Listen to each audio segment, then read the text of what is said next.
Shalom, puji Tuhan. Saudara, sebelum saya membuka firman Tuhan, kita belajar bersama-sama.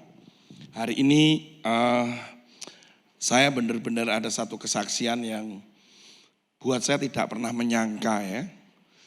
Saya ini bersama teman-teman dulu, kalau Pak Hani juga sering undang beliau, yaitu Budi Utomo, Erlangga.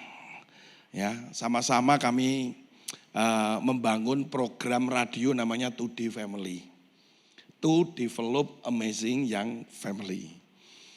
Awalnya radio itu kami cuma berangkat dari keprihatinan bagaimana pasangan-pasangan muda tidak tahu berkeluarga, sementara mereka siap menikah tapi tidak siap berumah tangga. Ya, jadi siap nikah, duitnya ada, usianya oke, tapi ternyata setelah menikah, terus anak bagaimana, hubungan dengan mertua bagaimana. Akhirnya muncullah program itu. Ketika program gereja awal kami, kemudian kami harus pindah karena kami harus keluar. Dan akhirnya ditangkaplah oleh sangkakala. Nah, sejak itu kami terus melakukan ikut siaran terus. Sejak tahun 2014, jadi sudah hampir 9 tahun kalau dilihat. Pak Budi dengan Erlangga mengundurkan diri karena waktu. Saya sebetulnya juga sudah tak mundur baik, sudah ya percuma. Gak boleh sama sangkakala. Karena gini Pak, ini Today Family setiap hari Kamis jam 9 ini didengerin orang. Saya melihat tidak didengerin. Kenapa? Seperti ngoceh sendiri gak ada. Orang ini nggak ada orang gabung, lama-lama juga capek sudah gitu. Saya pikir sudah mundur, ternyata nggak boleh. Ya udah, akhirnya saya jalankan sendiri dengan istri saya. Dengan berjalannya waktu istriku juga gini, wes aku gak melok, lah karena aku tok. Ya wes lah tak jalanin gitu ya. Sampai dan ternyata pendengarnya Today Family di Sangkakala ini ternyata tidak seperti yang saya harapkan. Tak pikir keluarga-keluarga muda, ternyata keluarga-keluarga tuwir. Umur swidak, 70. Saya itu sampai satu kali pergi ke salah satu pendengar, itu sudah orangnya udah sepuh. Saya pernah belikan radio pada pendengar karena radionya rusak. Gak iso ngrungokke radio, tak tukokke radio toko Tokopedia. Tak kirim, terima kasih Pak Tony, puji Tuhan. Saya sudah bisa dengerin radio lagi. Tapi tuwir. Harapan saya kan muda-muda. Sampai akhirnya ada beberapa dari mereka datang ke gereja jadi jemaat kami. Ya sama, tuwir. Enggak tahu? Hari ini sudah 9 tahun saudara. Kekuatan firman itu tidak bisa dipatahkan oleh apapun. Yang percaya katakan amin. Yang kita sampaikan adalah firman, sharing. Sempat saya itu dikomplain. Ini siaran kok gak ada ayatnya blas. Nah saya bingung. Karena saya nyampaikan itu kan ngutip ayat kan gak perlu. Enggak. Yang ngomong terus kemudian ditimpali gitu. Terus dia bilang ini radio rohani kok ora ono ayate. Jadi seringkali saya kadang begini. Ya wes ayo maca ayat ben ketoke rohani. Padahal yang disampaikan adalah juga itu ayat sebenarnya. Cuman supaya didengar lebih sederhana. Saudara, hari ini kami mendapatkan kabar. Walaupun mungkin bagi saudara 9 tahun baru ono ini. Saudara tahu di Kediri itu ada sebuah bengkel. Yang setiap Today Family hari Kamis jam 9 tutup. Jadi dibuka pagi jam 7 jam 8 buka. Setiap ayo ngrungokke Today Family ditutup. Selama 2 jam semua orang di bengkel kudu ngrungokke Today Family. Lah itu kan ini baru-baru ya. Saya buat begini Pak. Jam istirahat untuk hari Kamis itu dimajukan jam 9 sampai jam 11. Semua orang yang di bengkel itu harus mendengarkan radio. Ya karena dia kerja di situ ya mau gak mau dengerin toh. Waktu saya dengar itu bulan lalu, saya bersyukur setidaknya nek ono sing ngrungokke, ono tukang bengkel ning Kediri ngrungokke. Karena wajib. Hari ini saya dapat kabar gembira. Hari ini 2 di antara karyawannya menyerahkan diri untuk dibaptis. Itu buat saya, wah, saya itu tadi siaran sampai berkaca-kaca. Hostnya yang disangka kalah sampai nangis. Sampai gini, tibake ya ono sing ngrungokke. Firman itu ketika keluar dari saudara, mulut saudara, jangan dianggap enteng. Tapi itu ada kuasanya. Yang percaya katakan amin. Kita buka sekarang firman Tuhan di dalam Yesaya pasal 55 ayat yang ke-11. Ini akan kelihatan. Saudara jangan putus asa ketika saudara setiap menyatakan firman kepada siapapun. Sepertinya disepelekan, sepertinya enggak dianggap. Tetapi ketika itu keluar dari hati saudara, dan itu adalah firman, dan itu adalah firman yang penuh dengan urapan, maka di situ ada kuasanya. Jangan perkatakan kata orang, jangan perkatakan kata dunia, jangan perkatakan kata horoskop, atau apalagi sio kelinci. Katanya tahun ini kan sio kelinci. Ini sio ini yang ini begini. Gak ada. Kita benar-benar mengandalkan Tuhan di dalam hidup ini. Nah, sio Yesus. Nah Yesus lagi podoknya karo kewan. Ya, kita benar-benar percaya bahwa hidup kita adalah bintang-bintangnya Tuhan. Di mana di tengah kegelapan saudara memberikan yang terang. Amin. Kita buka Yesaya pasal yang ke-55 saudara. Ayat yang ke-11 ini. Nah, kelihatan di sini. Gini katakan ini. Demikianlah firmanku keluar dari mulutku. Ia tidak akan kembali kepadaku dengan sia-sia. Tetapi ini apa? Firman. Akan melaksanakan apa yang ku kehendaki. Dan akan berhasil dalam apa yang kusuruhkan kepadanya. Yang percaya katakan amin. Setiap firman yang keluar dari mulut kita itu adalah firman Allah. Tidak akan kembali sia-sia kepada Allah. Tapi firman itu akan disuruh oleh Tuhan. Diperintahkan oleh Tuhan. Apa yang Tuhan inginkan terhadap perintah firman yang saudara ucapkan. Saat pagi saudara baca firman. Setiap kali saudara buka toko saudara baca firman. Orang mengatakan begini, kalau Bapak baca firman terus. Loh, firman ini kalau diurapi dia akan penuh kuasa. Kata-kata ini, firmanku yang keluar dari mulutku, saya mau tanya. Keluar dari mulutnya Allah. Itu seperti hembusan. Orang gak pernah ngomong. Itu gak nafas, itu gak ono. Setiap orang ngomong itu mesti ono. Maaf ya, idune metu. Setiap orang ngomong ada udara yang keluar. Saudara gak bisa ngomong gini, gak ada. Selalu ada udara yang keluar. Ini arti rohaninya begini. Setiap perkataan Tuhan yang dihembusi oleh urapan roh. Ada urapan di situ, maka firman itu penuh dengan kuasa. Mungkin nih kita baca gini, ya Pak cuma kata-kata Pak, tulisan Pak. Tapi kalau itu ada urapan Tuhan, kata-kata itu akan sangat penuh dengan kuasa, yaitu firman. Saya hari-hari ini nonton film, bukan film drakor, ya. Saya benar-benar berhari-hari tak kejar film ini. Sekarang sudah pada season kedua. Karena ada 3 season. Judul filmnya adalah The Chosen. Yang dipilih. Dilihat gratis. Itu film tentang Yesus. Perjalanannya Yesus. Dan mereka targetnya itu ada 1 miliar orang boleh melihat. Gratis loh Pak. Saya tonton, ada terjemahannya bahasa Indonesia, ada subtitlenya bahasa Indonesia. Saya setiap malam saya nonton, saya selalu meneteskan air mata.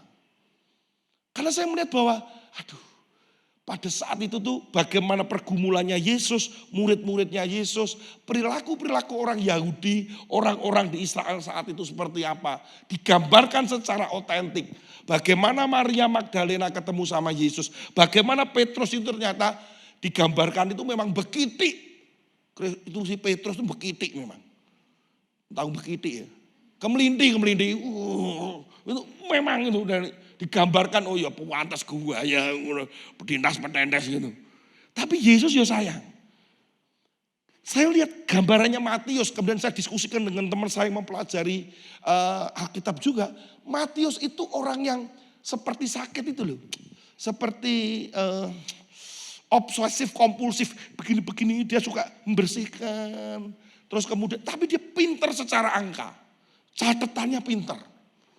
Jadi pantes. Dia kalau nulis itu bisa akurat, bagus sekali. Pemungut cukai, dibenci, bagaimana. Saya ngelihat orang yang keluar dari pintu, setiap pintu rumahnya di situ tuh ada kalimat syahadatnya orang Israel yang disebut Shema, itu yang ditempelkan di pintu. Dia kalau keluar itu selalu begini, keluar terus begini. Terus kemudian mereka keluar. Saya lihat setiap kali orang keluar rumah, begitu. Wah iya, mereka tuh dengan Taurat, dengan firman tuh sangat menghormati dan sangat menghargai. Saudara kalau nanti nonton pulang ke rumah, cari atau saudara saat ini, dikit lihat The Chosen, nonton gratis. Saudara akan ketemu dimasukkan ke website judulnya Angel. Nah, sudah di situ saudara ada film-film rohani di situ. Saudara bisa lihat dengan gratis. Mau nyumbang boleh. Saudara akan tergerak, rasanya nggak enak. Karena setiap kali muter film, jeluk begitu, muter. Di sampingnya itu ada tulisan, kamu nonton film ini karena sumbangan dari gitu. Kan orang penak tuh. Jadi aku nonton ini disumbang gitu ternyata. Jadi saya tuh setiap kali nonton disumbang sopo iki, disumbang sopo. Suwe-suwe menggolek gini, tak sumbang piro yo. Gitu, belum, tapi urung nyumbang aku. Cuman aku lagi tergelitik karena setiap kali saya buka selalu ada gini. Kamu nonton ini disumbang oleh sopo John Tekondi. Ini disumbang dari orang siapa. Jadi orang itu menabur supaya kita bisa nonton. Semoga saudara bisa nonton itu dengan, Yesus itu seperti ini. Bagus sekali, bagus. Saya sarankan daripada nonton drakor. Kita buka sekarang firman Tuhan. Kita akan tahu bahwa apa itu firman. Kita belajar dari apa yang terjadi pada orang Israel ketika mereka mengalami yang namanya masa-masa sulit. Kita buka di dalam Bilangan pasal yang ke-33. Bilangan pasal yang ke-33, saudara. Bilangan 33 ayat yang ke-11. Bilangan 33 ayat yang ke-11. Ini kalau saudara Bapak Ibu lihat nanti di atas itu tentang 42 perhentian. Ya, 42 perhentian di dalam perkemahan. Kita lihat ayat yang ke-11 dikatakan begini. Mereka berangkat dari Laut Teberau, lalu berkemah di padang gurun Sin. Kemudian 12, mereka berangkat dari padang gurun Sin, lalu berkemah di Dofka. 13, mereka berangkat dari Dofka, lalu berkemah di Alus. Saya akan cerita di 3 tempat ini yang saling berkaitan karena kaitannya dengan mana. Mana itu roti surgawi yang disebut sebagai seperti butiran lembut yang jatuh dari langit, yang mana itu memberi makan kepada orang-orang Israel selama 39 tahun 11 bulan. Loh, kok ngerti Pak? Karena turunnya 1 bulan setelah keluar dari Mesir. Begini saudara, pada perhentian ke-7, yaitu kemah ke-7 itu adalah di gurun Sin. Arti Sin itu sendiri bukan dosa, bukan. Sin itu adalah belukar berduri, tanah berawa. Itu artinya Sin. Kenapa kok Sin kaitannya dengan apa? Ternyata orang Israel itu ketika ada di Gurun Sin itu tepat 1 bulan setelah keluar dari Mesir. Nah ini yang luar biasa. Kisahnya begini. Begitu mereka keluar dari Mesir, mereka sebelum keluar itu mereka bawa bekal. Gowo sangu. Seperti anak SD pergi ke sekolah bawa sangu mamai. Sudah mereka pergi. Nah mereka bawa sebanyak-banyaknya. Pokoknya apa saja mereka bawa gandum, bawa apa. Untuk perjalanan yang memang sebenarnya itu bisa ditempuh dalam waktu sebulan, kurang lebih ya lebih sedikit gitu bisa. Tapi faktanya kan muter. Sampai di Gurun Sin cetuk entek amblas. Semua bekal habis. Terus piye gimana? Ini yang kejadian.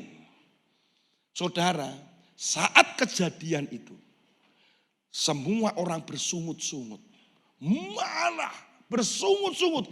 Disinilah kejadiannya yang mengatakan bahwa lebih baik aku nih bawa keluar, aku mati balik di Mesir wae. Gurun Sin. Marah dengan Musa, marah dengan Tuhan. Perkataan orang Israel seperti duri bagi Tuhan. Itu makanya namanya Gurun Sin, duri. Saudara, Bapak Ibu sekalian, bukankah kalau kita sudah pada kondisi seperti itu kondisinya itu sama.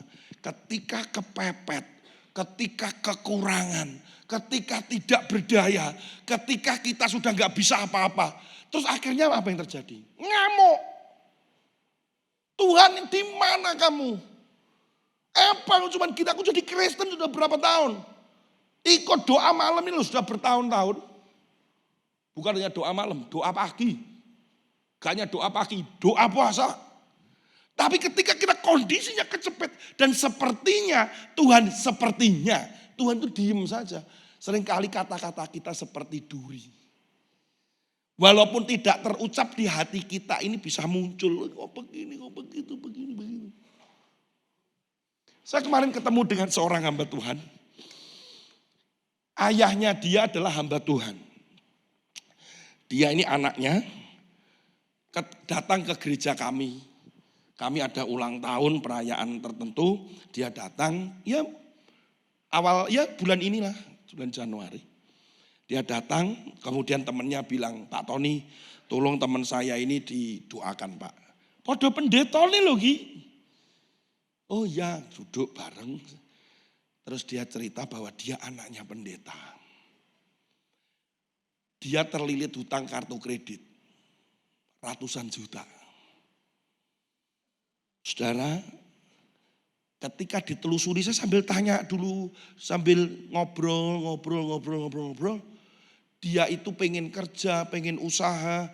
Pak aku golek no kerja, Pak aku udah gini. Aku kudu nutup utang ini. Wah, saya tanya kartu kredit apa? Wes kabeh, sak kartu kabeh, kartu sak semua bank melok kabeh. Mungkin kartu BPJS ya melok sisan lah. Ya, semua dia udah kartu dari bank A, bank C, bank wah semua. Total ada 150 atau berapa gitu. Gak iso bayar dia.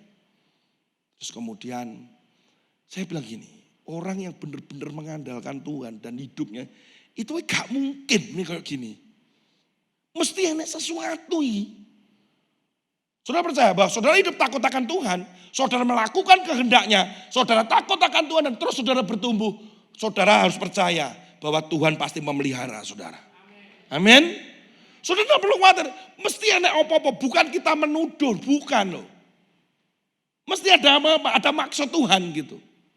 Ternyata ini dia bertahun-tahun. Dia hidup, waduh. Kasihan sekali saya lihat anaknya dan sebagainya. Sama istrinya. Yang pertama ketika kejadian itu apa? Dia marah ternyata dengan Tuhan. Ujungnya ketemu. Saya marah dengan Tuhan katanya. Kenapa? Sama toh, duri. Marahnya itu sebetulnya ya masuk akal, saudara, masuk akal. Dia lihat papanya melayani sejak Kecil dia lihat papanya setia luar biasa pelayanan. Pada satu titik papanya itu sakit, di mana itu apa tuh Pak? Glukoma. Matanya itu yang makin lama makin menciut pandangannya sampai benar-benar blind, buta, zlek, buta. Dia marah. Kenapa papaku ini sudah melayani seperti ini, kok dia malah buta, sekarang gak bisa apa-apa. Tuhan, kamu ada di mana? Dia marah. Nah, kemarahan itulah yang membawa akibat sebenarnya. Saudara, kalau hari-hari ini saudara marah, padahal bapaknya gak apa-apa loh. Saya tanya, pertama kamu mesti tanya bapakmu. Bapakmu pasti bilang gak apa-apa. Iya, bapak saya gak apa-apa kok. Dia menerima dengan sukacita dan ucapan syukur atas apa yang dialami dia. Nah, tapi kenapa kamu begitu? Diam dia. Ya kita doakanlah gitu ya. Saya doakan di situnya aja. Saya tidak bilang gini, Tuhan kartu kreditnya lunas kabeh, urusannya Tuhan. Atau apalagi gini, kamu harus transfer sebelum jam 2 siang. Lah malah iki malah waduh, saya tidak ngurusin itu. Tapi begitu saudara ada kesalahan yang kita minta ampun di hadapan Tuhan, selesai bertobat, Tuhan pasti buka tingkap langit untuk memberkati saudara. Melindungi saudara. Nah, saudara jangan sampai kata-kata kita ini seperti duri di hadapan Tuhan. Saat itulah pertama kali mana itu diturunkan. Tuhan itu baik sekali. Mana itu masih diturunkan. Ketika mana diturunkan, disitulah pertama kali dan mereka menikmati mana. Itulah awalnya sampai mereka masuk Kanaan terus berhenti. Kemudian mereka harus bercocok tanam dan sebagainya di situ. Itu awal. Kalau kita berbicara bahwa mana itu adalah seperti roti hidup. Kalau di dalam Yohanes katakan, nenek moyangmu makan roti dari surga itu bukan dari Musa tapi dari Allah. Mereka mati tapi akulah roti hidup. Yesus berkata begitu. Roti hidup itu Yesus, yaitu juga dia adalah firman. Setiap hari makan firman gitu loh maksudnya. Supaya apa? Saudara terpelihara dari masa-masa sulit ini. Yang percaya dan mau katakan amin. Saudara, apa yang bisa menguatkan saudara, apa yang bisa membuat saudara bertahan, itu oleh karena firman. Yang selalu diingatkan kepada saudara-saudara membaca, dan di situ ada urapan, dan disitulah saudara makin kuat. Banyak orang sekarang lebih banyak mendengarkan saja, tapi tidak merenungkan firman itu. Ini Tuhan berbicara apa kepada saya, apa yang saya harus lakukan.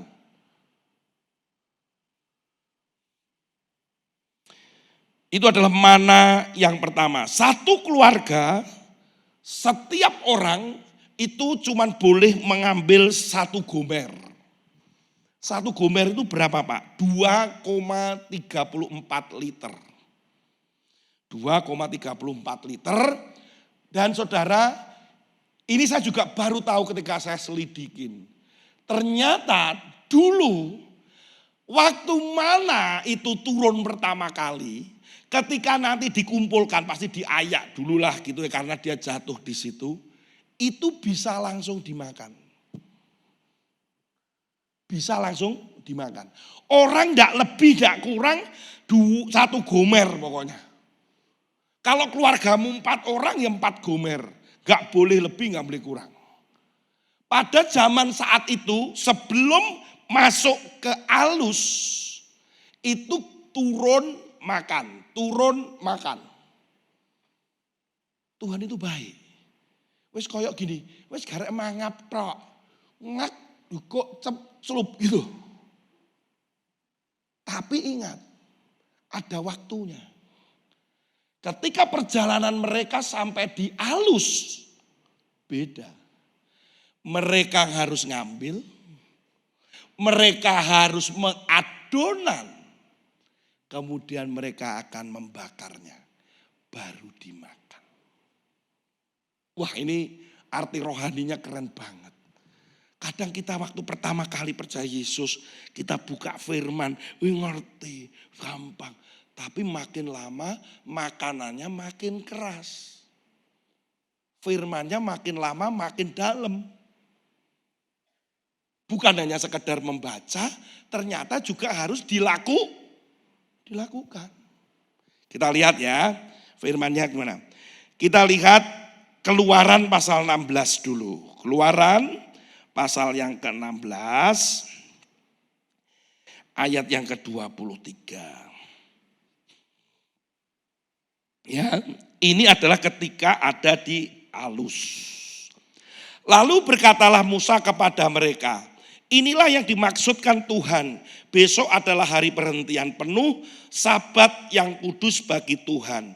Maka roti yang perlu kamu bakar, bakarlah. Dan apa yang perlu kamu masak, masaklah.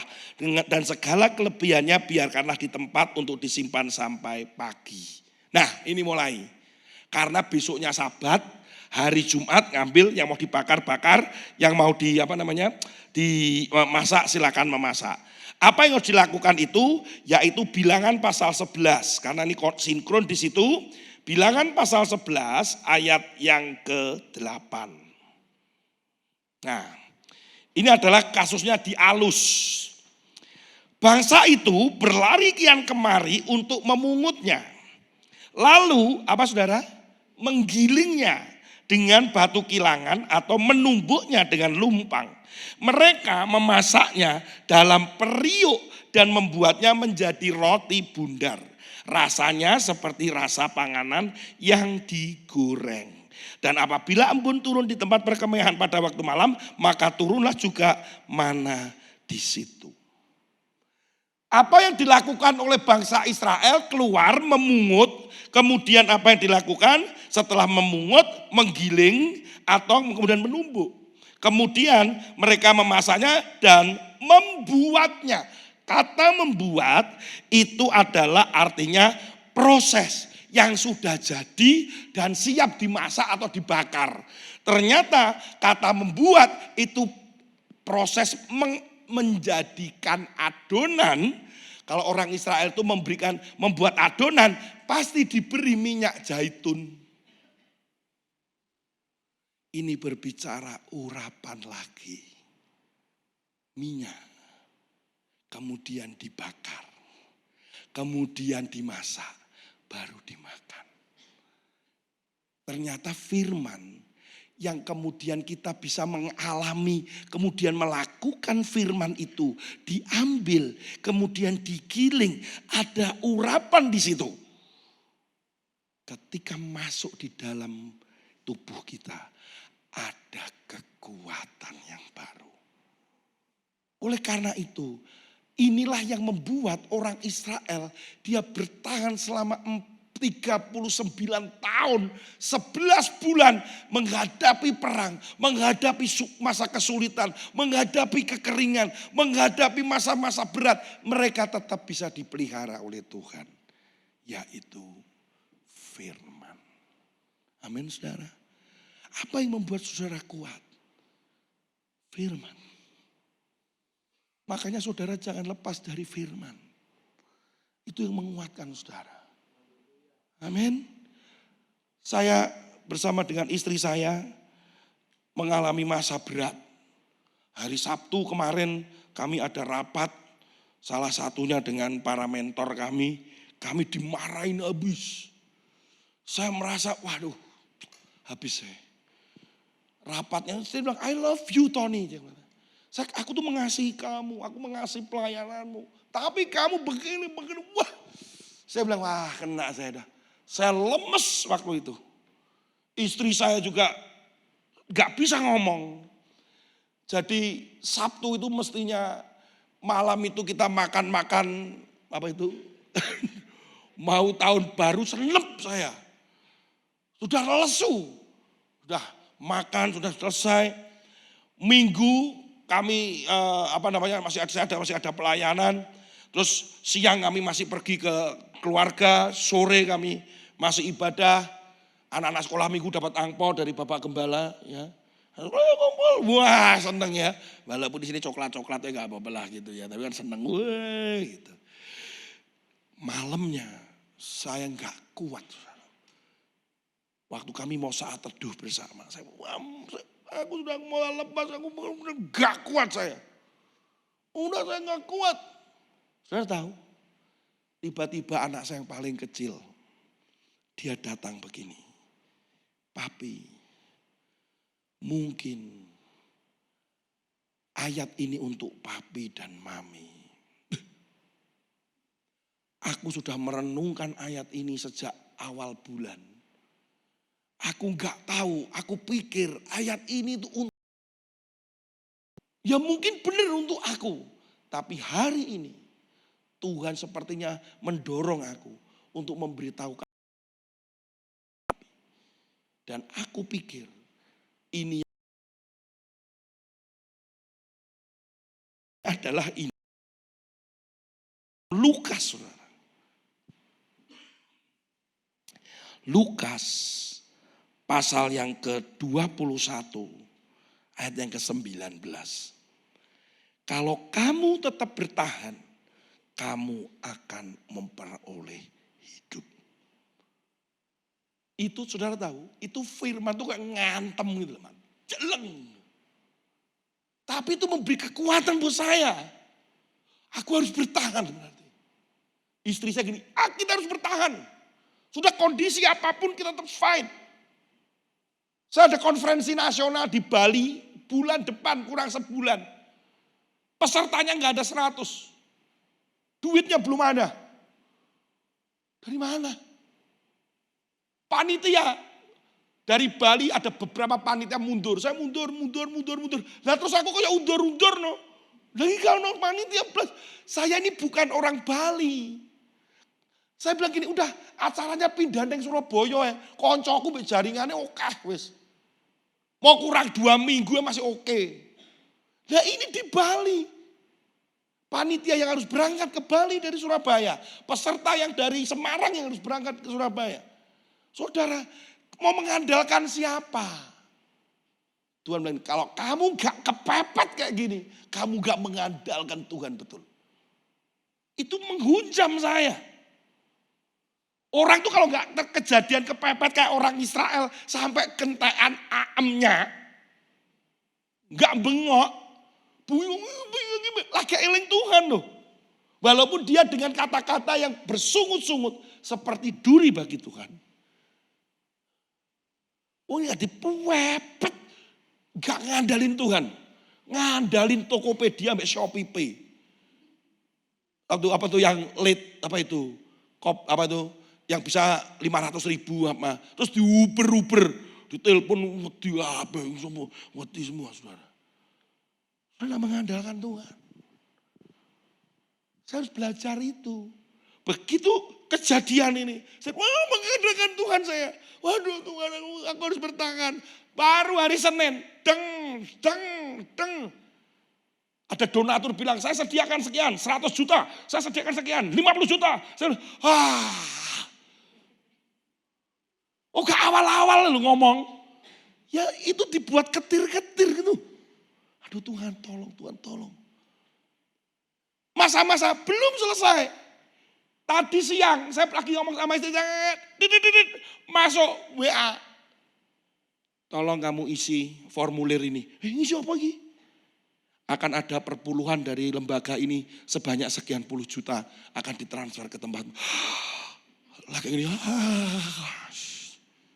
Ini bukan untuk pribadi saya. Ini untuk pekerjaan Tuhan. Kalau saudara melakukan untuk pekerjaan Tuhan, saudara mengandalkan Tuhan dalam hidup saudara, Tuhan akan menyediakan apa yang menjadi kebutuhanmu. Yang percaya katakan amin. Tapi pegang firman-Nya.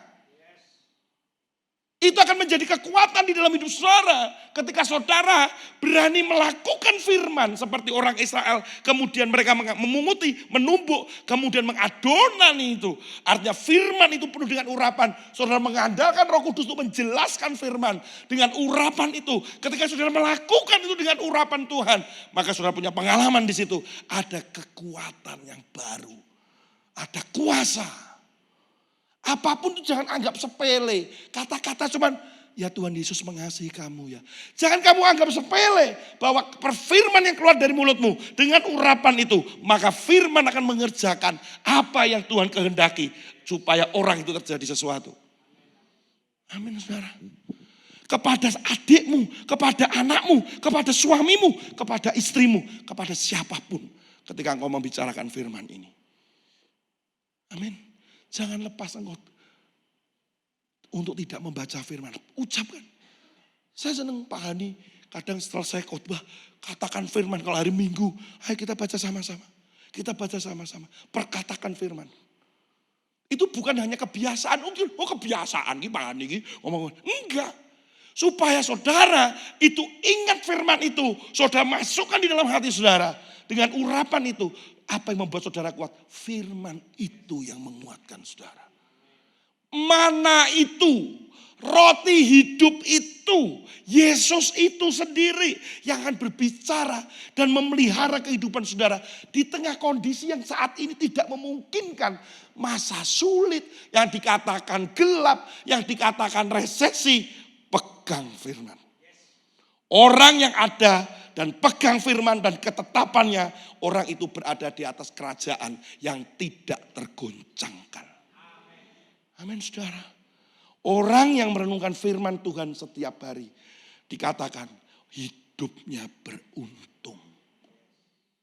Wong kono jeglok kepleset. Kowe ora kepleset ki. Yang satu sana loh, Pak kok begitu? Ya, itu firman. Apapun hari-hari ini saudara, ayo kembalilah membaca firman. Ya, saya dorong saudara, ayo baca firman. Bagian saya juga merenungkan firman untuk keluarga saya. Kami baca, saya membagikan kepada anak-anak. Saya juga rekaman, saya merekam itu, saya gak jemu-jemu saya ngomong itu. Saya rekaman sudah 600 episode. Yang anak 600, yang dewasa juga 600. Saya cukup kaget ketika satu kali setelah 2 tahun ini, saya baru tahu 3 hari yang lalu. Tiba-tiba ada satu aplikasi, ada orang tanya di Instagram, Pak ada enggak rekaman untuk yang religius? Dia sebutkan 10 rekaman. Yang saya juga enggak tahu ini aplikasi apa. Dia sebutkan salah satunya adalah rekaman yang saya upload setiap hari di Spotify. Saya bilang, ya walaupun saya cuma melihat, saya ngerungok iki piro sih, saya enggak peduli itu. Tapi saya sedang menyampaikan firman itu. Yang cuma 6-7 menit. Kalau untuk anak-anak yang mendengarkan sudah 12.000. 12.000 anak. Saya percaya itu lebih dari 12.000. Kenapa? Karena saya muter bapak mboke. Terus anaknya pada ngrungokke. Karena saya tidak mengeluarkan sehari saja, itu mereka akan bertanya. Kak Tony, kenapa? Sakit? Ngono. Enggak. Aku rada mumet ae gitu. Tiap hari mumet kadang gak ada waktu ki piye iki. Sampai gawa alat rekaman kemana-mana saya. Ada alatnya sekecil segitu. Kadang-kadang saya tanya sama teman saya, kamu saksi dong apa yang terjadi untuk menguatkan saya juga. Bahwa firman yang ada itu memberkati kalian. Oh Kak Tony, aku muter itu ya, anakku setiap malam itu sudah siap dengan Alkitabnya. 2 anakku, ayo Pak diputer Pak, I'm for kid-nya. Kemudian dia dengan papanya, dia putar, dia renungkan, baca firman Tuhan. Kemudian bapak sama ibunya kembali menerangkan. Buat saya gini, terima kasih Tuhan. Supaya anak-anak ini juga bisa kuat imannya. Dan hidup oleh karena iman mereka. Karena firman yang mereka ada dan pegang di dalam hidupnya. Gak ada lagi yang bisa diandalkan. Amin saudara. Mau ramalan nih siapa? Keneng. Ini. Makanya saudara, kalau pegang firman, ketetapan firman, saudara gak akan disesatkan. Wis ngono wae. Saudara gak akan diombang-ambingkan dengan ini itu. Saudara akan pegang firman. Saudara akan ngerti firman itu akan tumbuh di sini. Dan dia akan terus, saudara akan berakar makin kuat. Makin kuat. Harus berakar oleh karena firman. Saudara kuat, maka bagaimanapun angin menerpa, saudara akan tetap teguh. Saya menyampaikan ini enggak jemu-jemu saya. Hari-hari ini pegang firman, saudara. Tuhan sedang mengingatkan apa terhadap saudara. Saudara, ketika saudara masak, kemudian saudara, aduh cicilanku. Tuhan akan ingatkan firman dengan urapan Roh Kudus, diingatin lewat Roh Kudus. Jangan takut. Jangan takut. Saya menemukan orang yang hutang sampai miliaran. Ketika dia pegang firman, dia mengakui kesalahannya.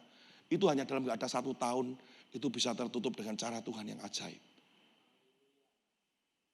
Untuk menyelesaikan masalah saudara bagi Tuhan itu mudah. Tetapi dia mau supaya kita tuh menjadi makin dewasa.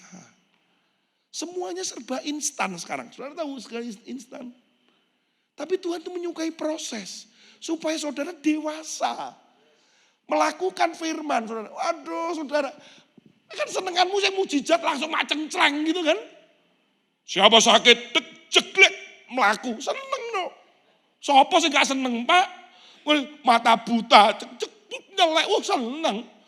Apalagi saudara keluar tiba-tiba ada amplop jeglok tekan dhuwur, wah seneng. Cepluk, haleluya. Tapi saudara tahu gak, orang yang gak pekerja, orang yang malas, Tuhan juga gak berkati saudara. Saudara harus proses. Harus mau, yang namanya melakukan firman. Tuhan pengen tahu imanmu Tony, Tuhan ingin tahu imannya Pak Hani, Tuhan pengen tahu percayamu mengandalkan Tuhan sampai di mana. Tuhan tuh ngeneng delok terus jeglok kayak duitnya gampang bagi dia. Membuat saudara sembuh gampang. Bukan karena sembuh, membangkitkan orang mati loh dia bisa. Tapi kan bukan itu. Tapi kita supaya makin dewasa di dalam mengikut dia. Dengan firman yang dilakukan. Dia ngalami. Supaya apa? Akarmu kuat. Kemudian ketika terjadi goncangan. Kita kuat. Ketika terjadi masa sulit. Kita tetap berdiri teguh. Itu yang diminta Tuhan. Diinginkan oleh dia. Oleh karena itu kenapa? Ketika nanti masa sulit. Masa-masa sulit yang dialami oleh orang percaya. Maka kita tetap bertahan. Disitulah dikatakan kalau engkau bertahan. Maka engkau mendapatkan hidupmu. Ayo come on. Saya enggak akan meninabobokan saudara. Mulai sekarang. Baca firman. Renungkan firman. Saudara mau beruntung. Merenungkan firman. Saudara mau disegarkan. Renungkan firman. Seperti pohon di pinggir sungai. Yang dia akan mendapatkan aliran itu. Wah saudara, saya akan tutup terakhir dengan ini. Tadi saya ngomong sama teman saya, karena kebetulan kok dia posting di story-nya ayat ini, Lukas 21 tadi. Saya bilang, puji Tuhan, saya juga mendapatkan hal yang sama. Ayo, pelayanan lagi yuk. Dia dulu seorang pelayan Tuhan. Dia dicerai oleh suaminya. Dia hidup di dalam merasa kotor, gak layak di hadapan Tuhan. Dia bilang gini, Tony, apakah aku bisa pelayanan lagi? Aku takut mengecewakan dia. Saya bilang, Tuhan selalu membuka tangan. Artinya firman ini menguatkan kamu, mengingatkan kamu. Ayo balik. Saya bilang gitu, temukan tempat di mana kamu bisa makin dekat dengan Tuhan. Sampai hari ini dia tidak ke gereja. Dia orang yang dicukupi Tuhan, diberkati Tuhan. Dia katanya cuma dia mau melayani dengan uangnya. Saudara, buat Tuhan, uang itu hal yang bisa didatangkan dari mana saja. Bahkan orang yang tidak saudara sangka pun bisa memberikan itu. Saya kemarin saksikan ada satu ibu yang tadi pendengarnya sangka kalah umurnya 70. Itu yang bayari Telkomsel saya. 3 bulan berturut-turut. Saya kira ora dibayari, mungkin ya kroso ya wakeh menengi bayarin dia. Tapi enggak, dia menabur. Bisa didatangkan dari orang seperti ini loh saudara. Saudara, saya kemudian diingatkan satu hal. Ketika perempuan yang sedang mengambil air di sumurnya Yakub, Yesus ada di situ. Wow. Yang terucap adalah firman. Yesus berkata, kalau engkau mendapatkan air dari aku, engkau tidak akan pernah haus. Yaitu yang saya nonton The Chosen itu, berubah hidupnya ketika firman itu masuk dalam dirinya. Dan dia sudah gak peduli lagi, aku ini dari 5 suami tidak ada satupun itu suamiku. Tapi dia namanya dia jelek di desa itu, namanya buruk dan sebagainya. Tapi dia berani masuk ke desa, dia sampaikan itu tentang Yesus, Sang Mesias itu sudah datang. Dan Yesus bilang apa? Kamu adalah orang yang pertama yang aku mengatakan bahwa akulah Mesias. Wah, dia pulang, dia ngomong dengan semua orang. Kemudian murid-muridnya Yesus datang. Kita sekarang kemana? Kita ke kota itu. Ngapain? Ya beberapa hari. Karena akan ada banyak pelayanan di situ. Saudara, Tuhan bisa pakai saudara. Apapun dan siapapun keadaan saudara. Pegang firman itu. Dan sehingga apa yang kau keluarkan, engkau lakukan, engkau ucapkan. Ada kuasa di situ. Dimanapun. Amin. Kita berdoa.